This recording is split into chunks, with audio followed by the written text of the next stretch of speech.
Welcome to the Wired to Hunt Foundation's podcast, your guide to the fundamentals of better deer hunting. And now, your host, Tony Peterson. Hey everybody, welcome to the Wired to Hunt Foundation's podcast, which is brought to you by First Light. This episode is dedicated to buying deer ground, which maybe is more doable than you think.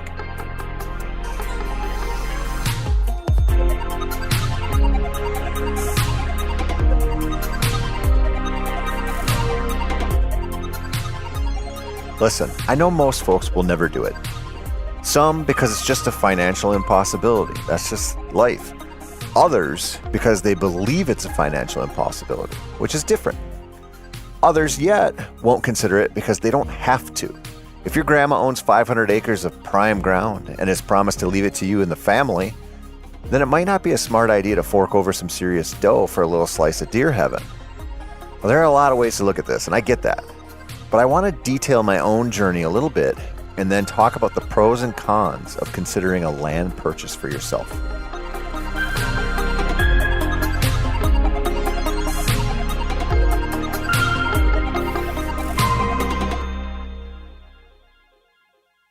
I grew up with a poor attitude, and I fight it to this day. By poor, I mean two different things. I mean feeling like I'd never be rich, but also just kind of a shitty attitude. If you have my genes, and by the looks of it out there in social media world, the genes that millions of us possess, it's really easy to fall into a victim mentality. The kind of mentality that just says life sucks because someone else did something. But life really doesn't suck. It's pretty amazing. And it doesn't do any of us any good to dwell on the success of others or our own lack of success when the only things we can really control are our daily decisions. So that's my Tony Robbins pep talk for you, I guess, folks, because I want to get into a topic that some people will want to hear and some won't: land ownership. Now, when I was about, 27 or 28 years old, one of my hunting buddies called me up and told me he had just bought 80 acres of land in Wisconsin. To me, that was about like one of my friends telling me he just got drafted by the Patriots to be their starting quarterback. It was so far into the realm of never going to happen that I couldn't believe it had actually happened.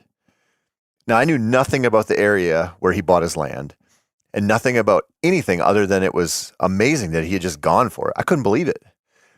And then a little while later after he bought it, I met up with him at a Roach Motel in northern Wisconsin to help him cut some rifle shooting lanes and mostly just check out his new place. And it all became much, much clearer after walking his land for the first time.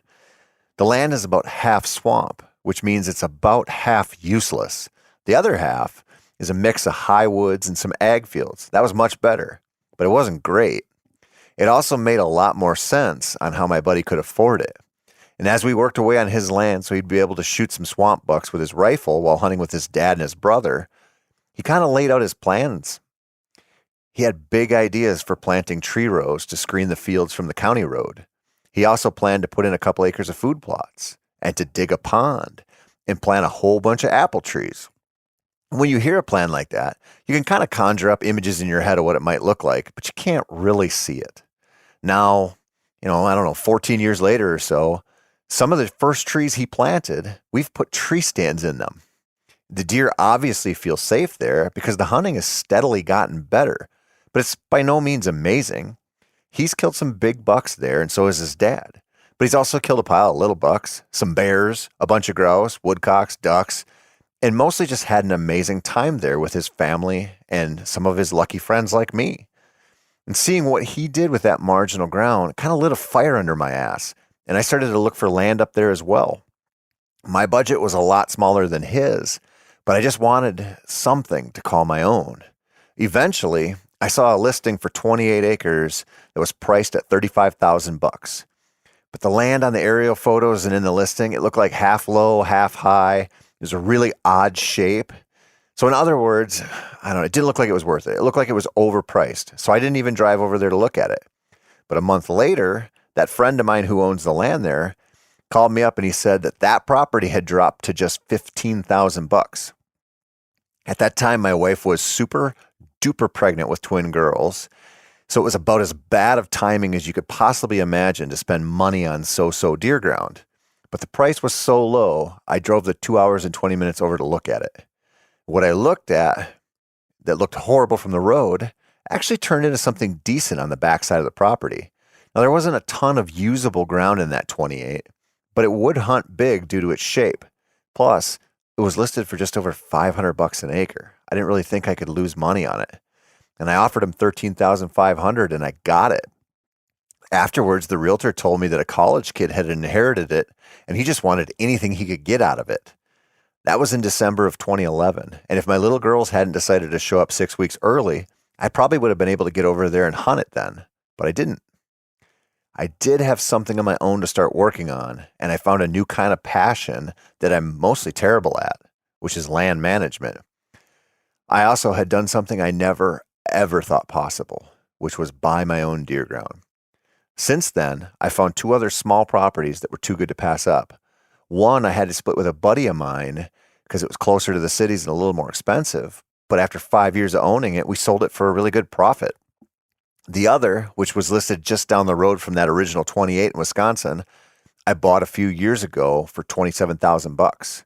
That property has a little kill plot on it, and it's produced 2 deer for my little girls just last season alone. Now, it's not a great piece of hunting ground in any technical sense of the term, I suppose, but it's still pretty special to us. We've got some apple trees on it that we've planted and some that were just there. Got some mowed trails on it that I try to maintain every year. And we got that small kill plot to keep us busy. There are always a few deer using it on any given week, and occasionally wolves, bears, bobcats, and other animals that make the up north big woods thing what it really is. Now, what I've glossed over here is quite a bit, but I want to dive into something that I really wrestled with when I was dying to own land. I was absolutely terrified to get serious about the process. When I bought my first property, I got lucky in that I did it right before I had kids, and I mean right before. Had I known what the real cost of daycare was, or just 2 babies in general, I probably never would have bought that place in the first place. In fact, I know I wouldn't have. But I did. And it was, just like with those 2 infants, a powerful motivator to pick up any work I could to pay off that land loan as fast as possible. It was also a breakthrough moment for me. I went from thinking that it was impossible that I'd ever own land to being a landowner. Now, that didn't change the arc of my personal deer hunting a whole lot because none of my properties have ever produced a big buck for me. But they've got value in so many other ways. Working on land, it's just fun. It's rewarding. And I often don't give it enough credit.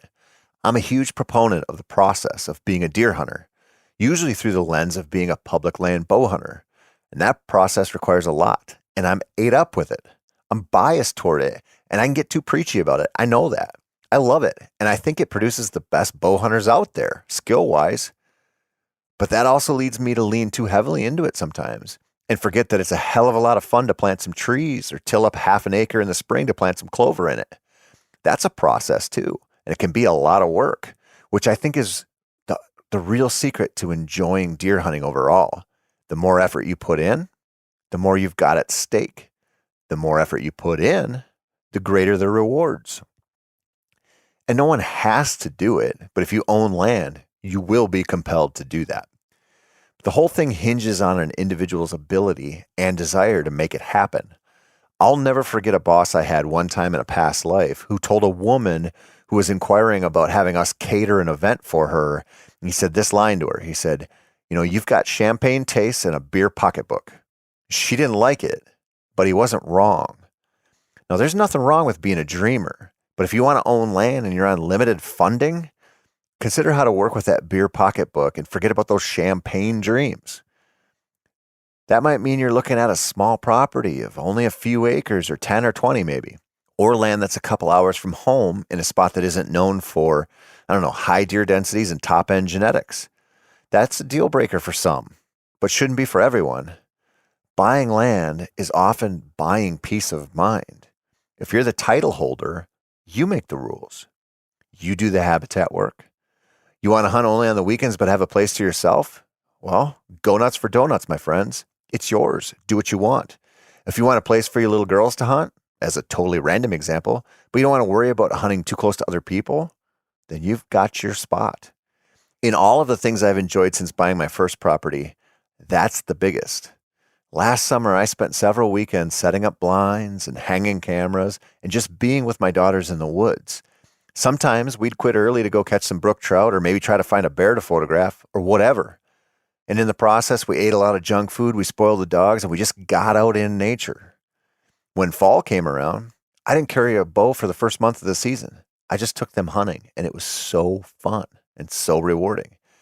And knowing that no one was gonna, legally anyway, mess with our hunts, that was huge. It was huge for peace of mind. We just needed to do our things correctly and then hope the deer did their thing enough so that we could connect with a few of them. And owning land also came with a pretty big surprise for me. I almost never hunt it myself.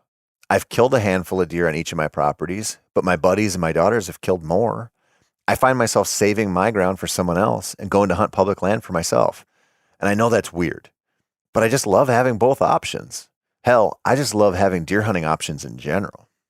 That's why, just like with the traveling hunting thing, I'd encourage anyone with the itch to buy some hunting land to start getting realistic about it. This is not something I'd encourage impulsivity in, although if I'm being honest, I'm a pretty impulsive guy when it comes to hunting. I'll tell you a few stories, horror stories, I guess, next week about that unenviable trait that I possess when I really break down the things that can go wrong with land ownership. But for now, I'll say this. It might be in your grasp. It might not just be the dream deer ground you fantasize about or see on the Hook and Bullet outdoor channels where 57 deer a night storm into a food plot and fight over the calories. You might have to lower your expectations and reframe your desires around your financial situation and where you live and what you're really looking to get out of the purchase. If you do, and it all starts to seem a little feasible, it's time to start looking. Hell, if you don't think it's feasible, you should start looking anyway.